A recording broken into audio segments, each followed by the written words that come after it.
요셉의 이야기를 살펴보고 있습니다. 지난주 노담 예체능 참 파이팅 있게 우리가 함께 했기 때문에 다 잊어버렸을 확률이 크죠. 복습 한번 하면 좋겠는데요. 요셉의 이야기는 누구의 이야기라고 했죠? 누가 대답하셨어요? 네. 요셉의 이야기는 야곱의 이야기라고 했습니다. 하나님께서 야곱에게 하신 약속을 이루어 가시는 이야기. 특별히 모두가 포함되지만 야곱에게 하신 약속을 요셉이라고 하는 사람을 통해 이루어 가시는 이야기입니다. 이스라엘 민족을 보존하시고 그 이스라엘이라고 하는 민족을 이루시기 위해서 하나님께서 요셉을 세우셨고 요셉을 통해서 일하셨습니다.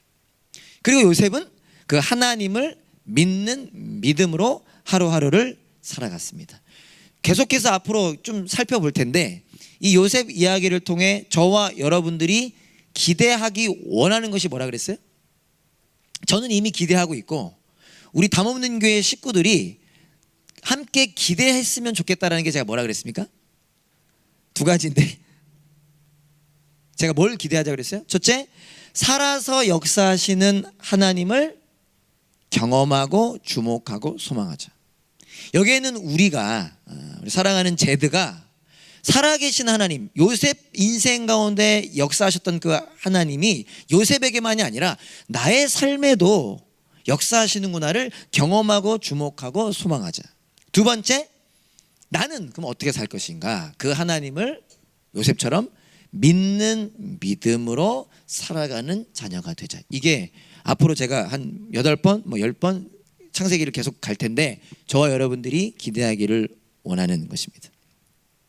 옆 사람에게 한번 선포해 볼까요? 다 까먹을 수 있지만 함께 기대합시다. 별로 기대하는 얼굴은 아니죠. 그래서 기도해 주셔야 돼요. 오늘 함께 읽은 본문도 많이 익숙할 법한 내용인데 사진 한 장 준비했습니다. 사진 혹시 있을까요? 네. 여러 그림이 있지만 그 가운데 요셉이죠? 요셉. 이스마엘 상인들에게 팔려가는 요셉입니다.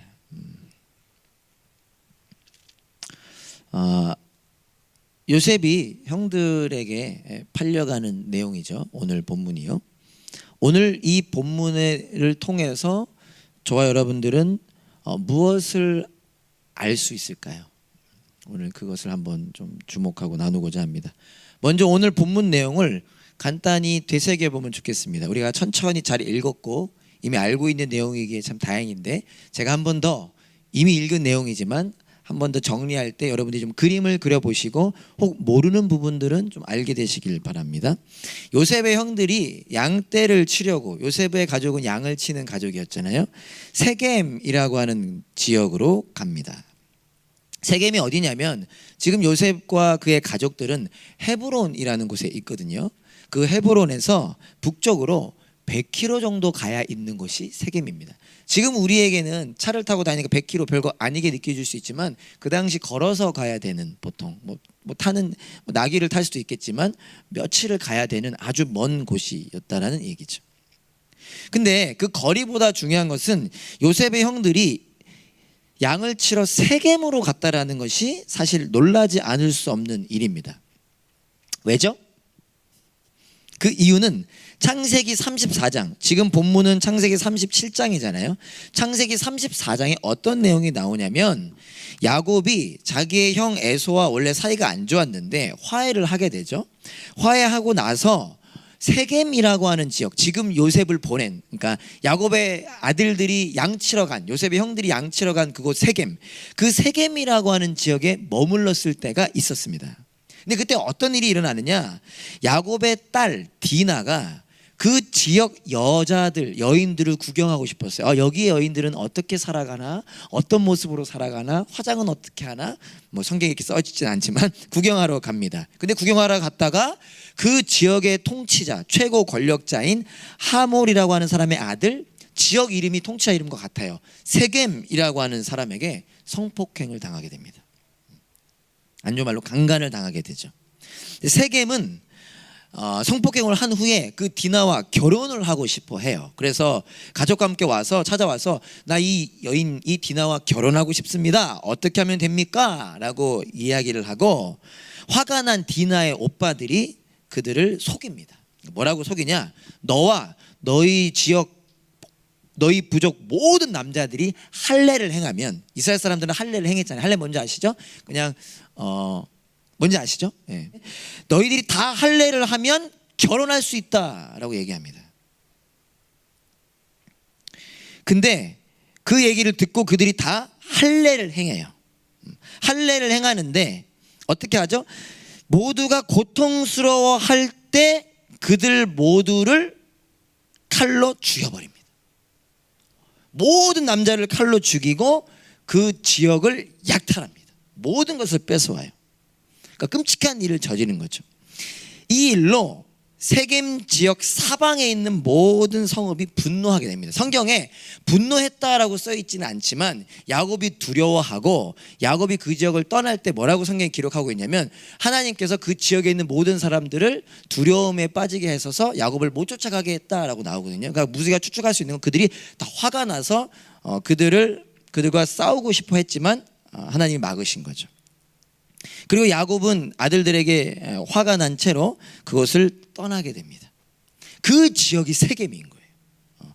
다시 말하면 야곱의 아들들, 요셉의 형들이 잔인하게 살인을 저지르고 도망갔던 곳, 그것이 세겜인데 지금 그 지역에 다시 양을 치러 간 거예요. 그러니까 사실 우리로서는 이해할 수 없는 행동인데 추측컨대 아마도 그만큼 양떼를 먹일 풀이 마땅치 않았던 것 같습니다. 그리고 아마도 이런 이유에서도 야곱은 그의 아들들이 걱정이 되었습니다. 그러니까 잘 지내고 있는지 갔다 와 봐라. 이 잘 지내다라는 단어가 평안하게 있는지라는 뜻인데요. 그래서 야곱은 요셉을 그의 형들에게로 보냅니다. 잘 있는지 살펴보고 와라. 근데 저는 이 부분도 잘 이해가 되지는 않아요. 왜냐하면 우리가 쉽게 추측해 볼 수 있듯이 요셉과 형들의 사이는 좋지 않았습니다. 그죠? 더군다나 아주 위험하다고 볼 수 있는 세겜이라고 하는 지역에 그것도 다른 사람을 보낼 수 있었는데 왜 하필 요셉을 보냈을까? 이해는 가지 않아요. 하지만 어쨌거나 야곱은 요셉을 보내고요. 요셉은 형들이 있는 세겜으로 갑니다. 요셉이 형들을 찾을 수 없었어요. 이미 형들은 세겜에서 다른 곳으로 떠나갔기 때문인데 성경에 또 재밌는 표현이 어떤 사람이 요셉에게 옵니다. 요셉이 서성거리고 있는 요셉에게 와서 왜 그러느냐? 그때 형들을 찾는다고 했을 때 도단이라고 하는 곳에 간다라는 말을 들었다라는 얘기를 듣고 요셉이 그 세겜에서 약 20km 정도 떨어진 곳에 있거든요.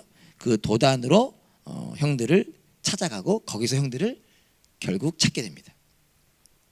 요셉의 마음과 형들의 마음은 달랐던 것 같아요. 요셉이 아버지가 싸준 음식을 가지고 형들을 찾기 위해서 100km가 떨어진 세겜에 갔고 20km를 더 간 도단까지 갔는데 형들은 그 요셉이 멀리서 오는 것을 발견하고 뭐라고 하죠? 쟤를 죽이자. 이해할 수 없죠. 아무리 인간이 약하다 해도 자기 동생을 죽이기로 하고 음모까지 꾸밉니다. 이렇게 말해요. 요셉을 죽여서 아무 구덩이에나 던지자. 그리고 아버지에게 말하기를 사나운 들짐승이 먹었다고 하자. 참 무섭고 잔인한 형들입니다. 그리고 나서 그 형들이 뭘 하죠? 동생을 구덩이에 던져놓고 밥 먹어요. 옆에서 밥 먹습니다. 아마도 희덕거리면서 밥을 먹었을 것 같아요. 그런데 첫째였던 르우벤은 좀 달랐습니다. 르우벤이 요셉을 살리고 싶어 했습니다. 왜 살리고 싶었을까? 구체적으로 나오진 않지만 어쩌면 요셉을 아끼는 사랑하는 마음 때문이었을까? 첫째로서 어쩌면 아버지로부터 인정을 받고 싶었기 때문일까? 지난 말씀을 좀 추측해 볼 때 르우벤은 어머니를 자기 아버지의 아내를 범했기 때문에 이미 첫째로서의 그 권위가 떨어진 아들이자 형이었을 텐데 그것을 회복하고 싶었기 때문이었을까? 정확히 알 수 없지만 분명히 성경에서 나오고 있는 것은 나중에 요셉을 건져내서 다시 아버지에게 돌려보낼 계획으로 요셉을 죽이지는 말고 구덩이에 던져 놓자고 합니다. 요셉이 오자 형들은 그 말대로 요셉의 옷을 바로 벗기고, 그들이 그토록 싫어했던 화려한 옷을 벗기고 그를 구덩이에 던져 넣습니다. 어떤 이유인지 알 수 없지만 그때 마침 르우벤이 잠시 자리를 비웠어요. 그리고 그때 유다가 요셉을 죽이지는 말고 차라리 저 멀리 지금 다가오고 있는 이스마엘 상인들에게 팔아버리자. 그래서 얘기하고, 그렇게 요셉은 이스마엘 상인들에게 은 20냥에 팔리게 됩니다. 그 당시 미성년자를 팔았던 가격이라고도 생각해 볼 수 있는 액수입니다. 그리고 이스마엘 상인들은 그를 데리고 가서 우리가 잘 알듯이 요셉을 보디발이라고 하는 사람에게 팔게 됩니다.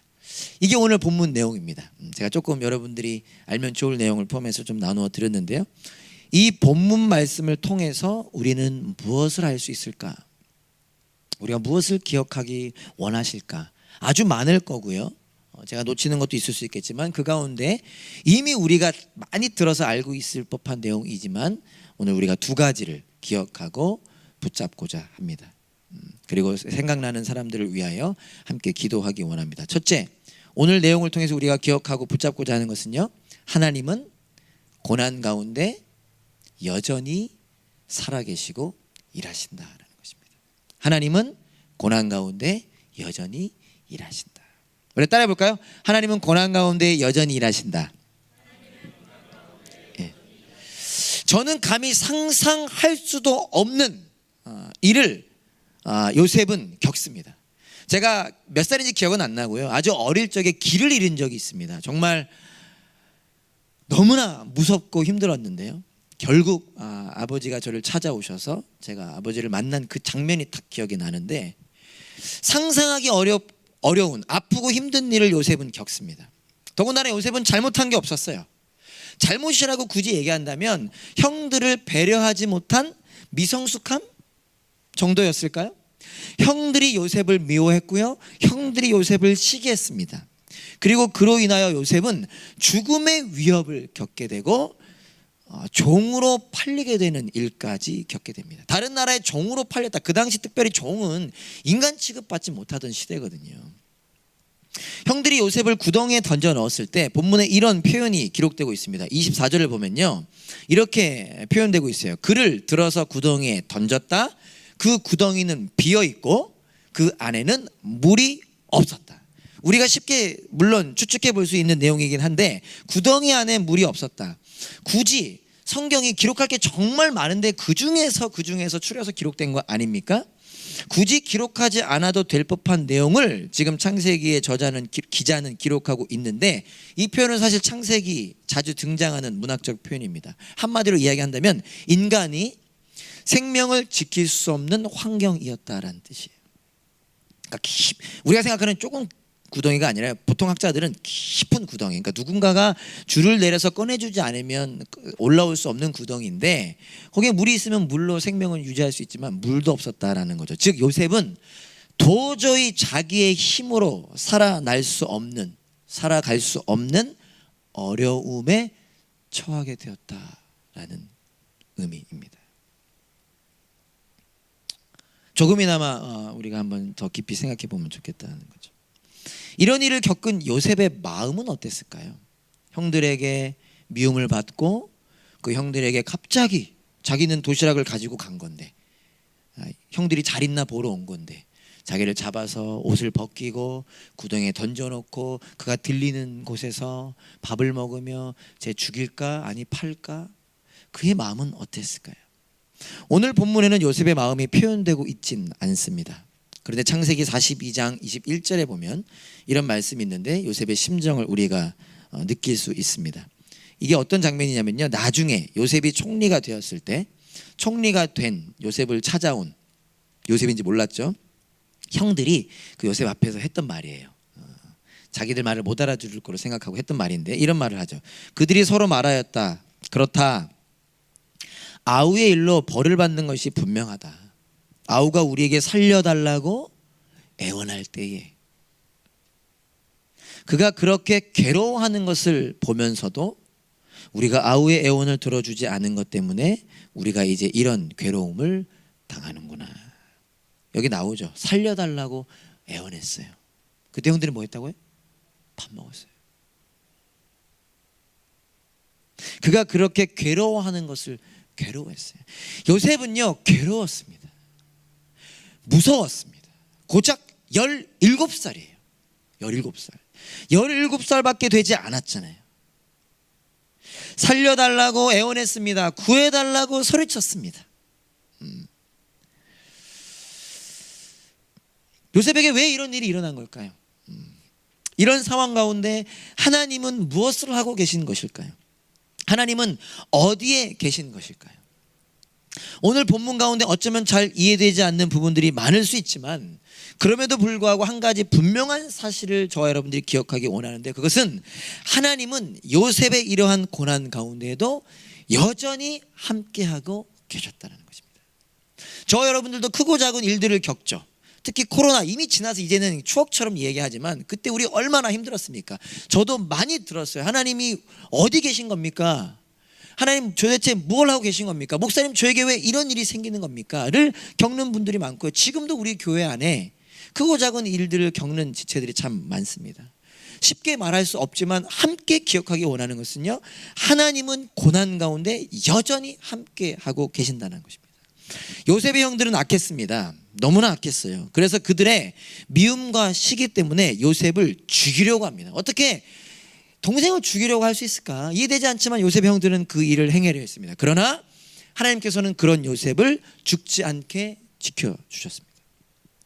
요셉의 형들이 요셉을 종으로 팔아버렸습니다. 사실 그들은 근사한 말을 했죠. 우리가 어떻게 피를 죽일 수 있느냐, 팔아버리자. 근데 똑같은 거예요.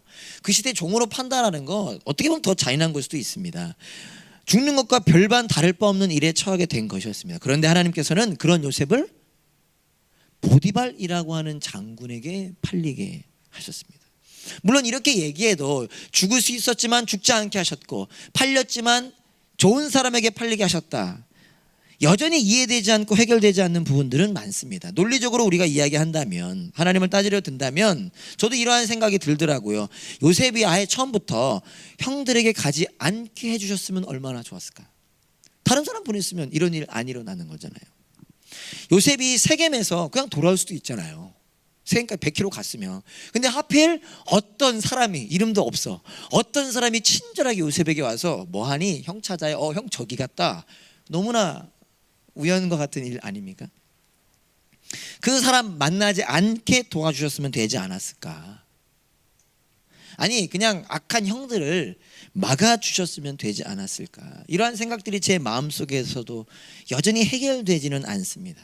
그런데요, 오늘 이 이야기의 주인공인 요셉 본인이 이런 고백을 나중에 합니다. 창세기 45장 7절 8절에 보면 이런 고백을 해요. 혹시 있나요? 창세기 45장 7절 8절에 보면 요셉이 하는 말입니다. 하나님이 나를 형님들보다 앞서서 보내신 것을. 요셉이 뭐라고 고백해요? 하나님이 보내셨다. 하나님이 크나큰 구원을 베푸셔서 형님들의 목숨을 지켜주시려는 것이고, 또 형님들의 자손을 이 세상에 살아남게 하시려는 것입니다. 그러므로 실제로 나를 이리로 보낸 것은 형님들이 아니라 하나님이십니다. 물론 요셉이 언제 이것을 깨달았는지 모르겠어요. 처음은 아니었을 것 같아요. 왜 이런 고난을 나는 마주하는 걸까? 왜 나에게 이런 일은 계속 일어나는 걸까? 다음 주엔 또 계속해서 그 고난이 이어지지 않습니까? 근데 요셉은 그 과정 가운데 깨달았고, 그래서 우리에게 고백해 주는 것입니다. 우리가 보길 원하는 거죠. 그 고난의 시간도 하나님 안에 있었다는 것입니다. 오해하시면 안 되는 게, 그 고난을 하나님이 주셨다 이렇게 표현하고 싶지는 않아요. 형들이 악했고, 형들이 요셉을 죽이려 했고, 형들이 요셉을 팔았습니다. 그러나 그 모든 것도 결국 하나님의 크신 주권 안에 있었다라는 거예요. 하나님의 보호하심 안에 있었다라는 것입니다. 그리고 그 악한 형들 때문에 겪게 된 요셉의 고난의 시간 가운데 하나님께서는 그 요셉과 하루하루 순간순간 함께 계셨다는 것입니다. 이게 여러분들에게 위로가 되나요? 사랑하는 여러분, 우리도 살다 보면 고난이라는 어려움을 마주하게 됩니다. 지금도 여러분, 제가 비밀 잘 지키잖아요. 우리 교회에 제가 말할 수 없는 어려움 겪는 분들 많아요. 너무 많아요. 다 겉은 멀쩡해 보이지, 왜? 시대가 그러니까.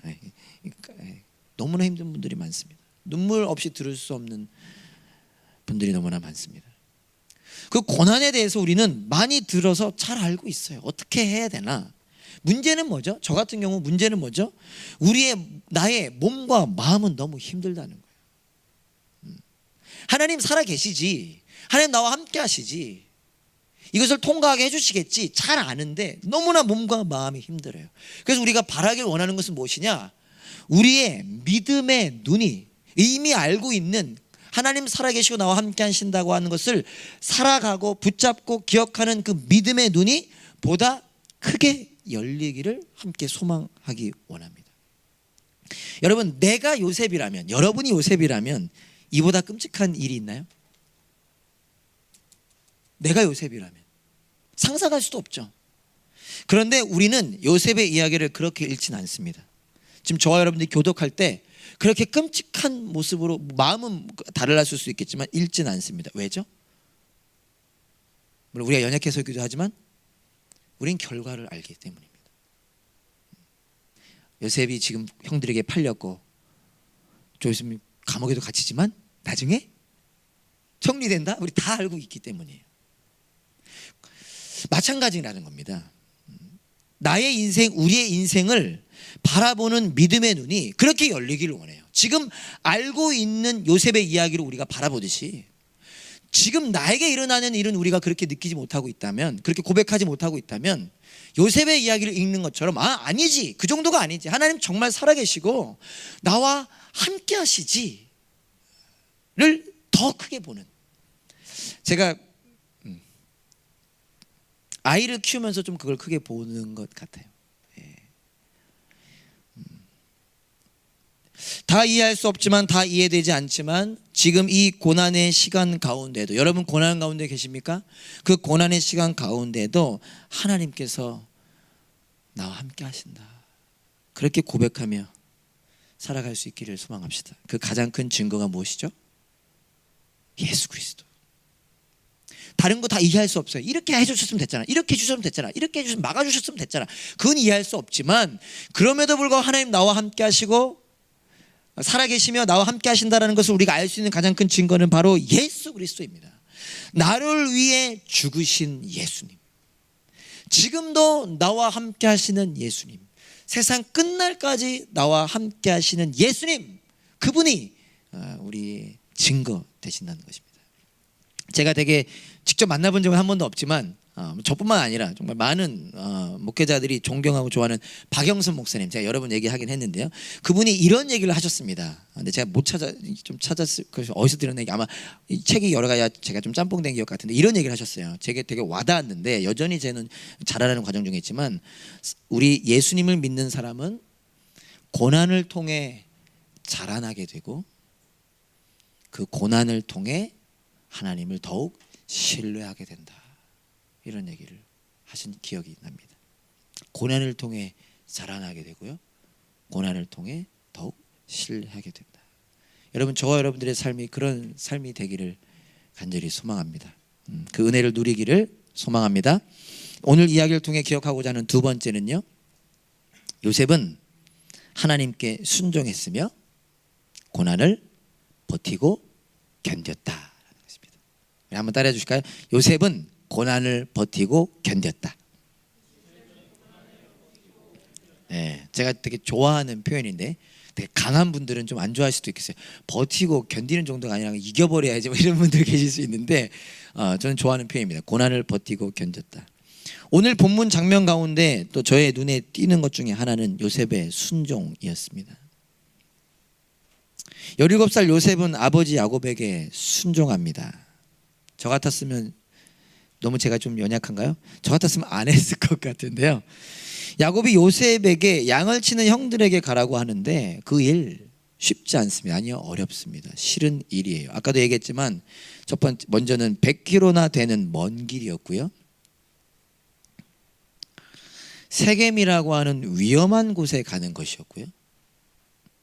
무엇보다 자기를 미워하는 형들에게 가는 것이었습니다.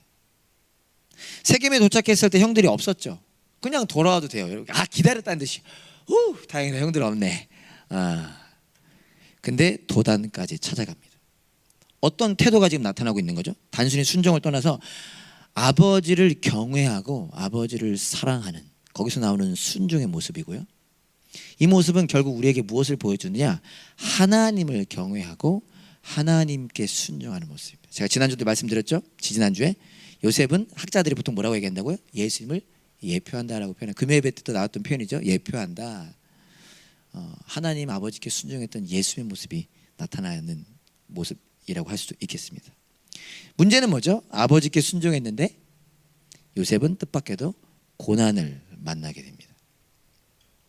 보통 우리라고 해서 죄송합니다. 아니면 보통 나라면 순종했는데 고난을 만나요? 그 다음에 달라지지 않나요? 망설여지지 않나요?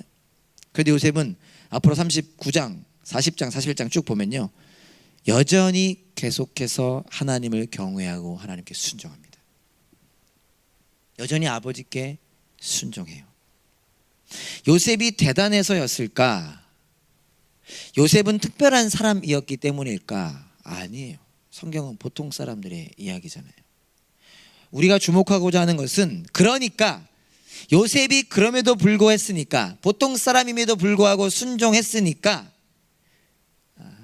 우리도 순종하자, 이 얘기를 하려고 하는 게 아니라요, 요셉은 그 고난이라는 시간을 버티고 견뎠다라는 이야기를 여러분과 하고 싶은 겁니다.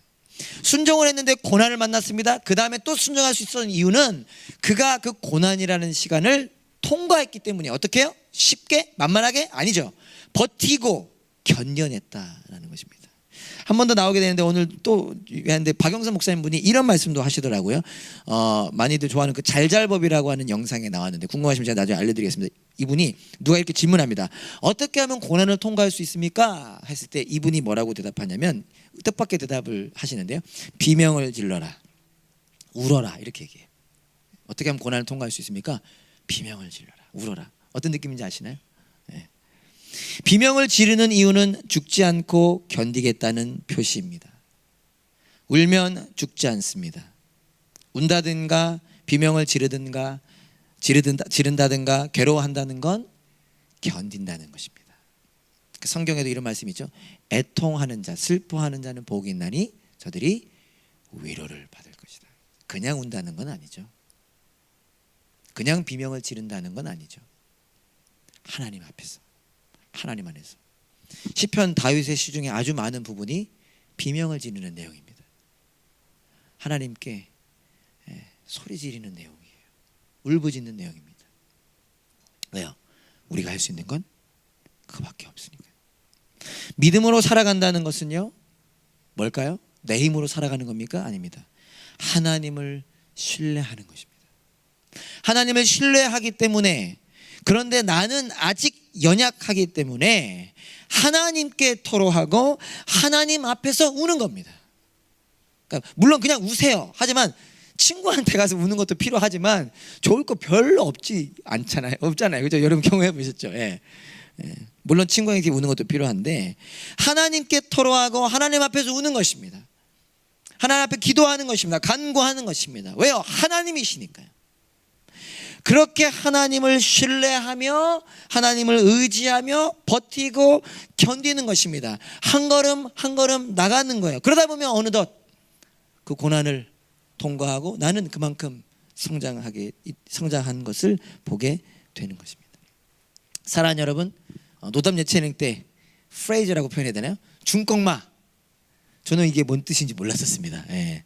중요한 거 끼지 않는 만. 그래서 제가 좀 너무 뒤처진 올드스쿨이 되는 바람에 제가 찾아봤어요. 중꺾마 도대체 뭐야? 작년부에서도 저만 모르는 게 모르는 분 많더라고요. 그때 중꺾마 쳤더니 뭐 이렇게 쭉 나오더라고요. 뭐 이게 게임에서 시작됐다고 표현하던데 맞는지 모르겠습니다. 중요한 건 꺾이지 않는 마음입니다. 버티고 견디는 거죠. 히브리서 12장 2절 말씀에 이런 말씀이 있습니다. 우리 다 같이 한번 읽어볼까요? 히브리서 12장 2절 말씀 시작. 믿음의 창시자요 완성자이신 예수를 바라봅시다. 그는 자기 앞에 놓여있는 기쁨을 내다보고서 부끄러움을 마음에 두지 않으시고 십자가를 참으셨습니다. 그리하여 그는 하나님의 보좌 오른쪽에 앉으셨습니다. 여러분 너무 익숙한 말씀일 수 있을 텐데요. 믿음의 창시자요 믿음의 완성자이신 예수님을 바라봅시다. 그는 자기 앞에 놓여있는 기쁨을 내다보고서 부끄러움을 마음에 두지 않으시고 십자가를 참으셨습니다.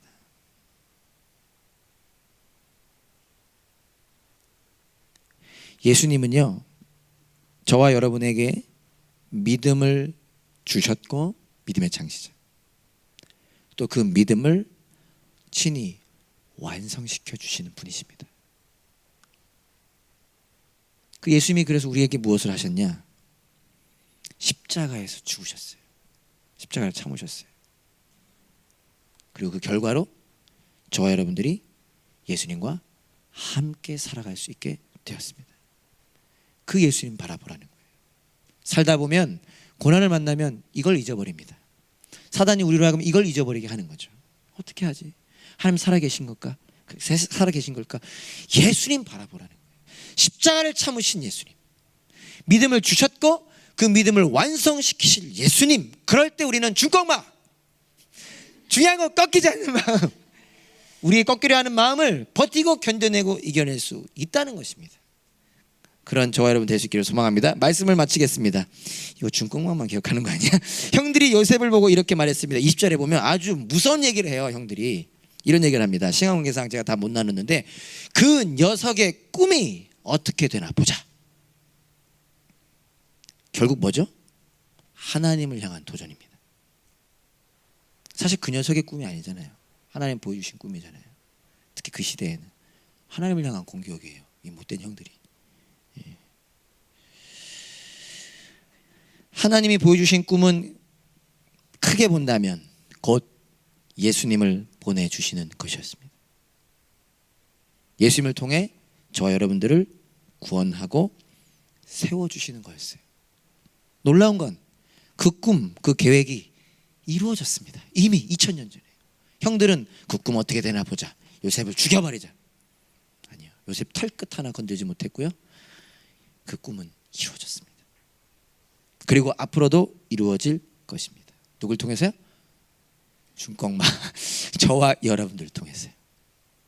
우리에게 부어진 그 사랑을 기억하고 붙잡고 살아감으로 그 하나님의 계획이 이루어지는 것을 보는 저와 여러분 될 수 있기를 간절히 소망합니다. 아멘. 우리 다 같이